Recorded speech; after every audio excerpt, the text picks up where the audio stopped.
நீங்கள் பார்த்துக் கொண்டிருப்பது நியூஸ் 21 செய்திகள். தமிழ்நாடு செய்திகளை உடனுக்குடன் தெரிந்து கொள்ள நியூஸ் 21 செய்திகளை பாருங்கள். உண்மை, உழைப்பு, உயர்வு. தீவனூர் சுயம்பு பொய்யாமொழி விநாயகர் கோவிலில் ஊஞ்சல் உற்சவம். விழுப்புரம் மாவட்டம் திண்டிவனம் தாலுகா தீவனூர் ஸ்ரீ சுயம்பு பொய்யாமொழி விநாயகர் கோவிலில் புரட்டாசி மாத சங்கடக சதுர்த்தியை முன்னிட்டு 108 அபிஷேகமும் ஊஞ்சல் உற்சவமும் நடைபெற்றது.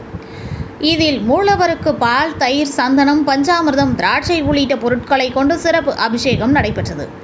தொடர்ந்து யாகசாலை வேள்வியும் பூஜிக்கப்பட்ட கலசங்கள் உட்பிரகாரம் வலம் வந்து 108 சங்கா அபிஷேகமும் கலச நீரால் மூலவருக்கு அபிஷேகமும் செய்யப்பட்டது. சுயம்பு பொய்யாமொழி சிறப்பு அலங்காரத்தில் பக்தர்களுக்கு அருள் பாலித்தார். தொடர்ந்து மலர்களால் அலங்கரிக்கப்பட்ட உற்சவ விநாயகர் கோவில் உட்பிரகாரம் வலம் வந்து ஊஞ்சல் மேடையில் அமர வைத்து ஊஞ்சல் உற்சவம் நடைபெற்றது.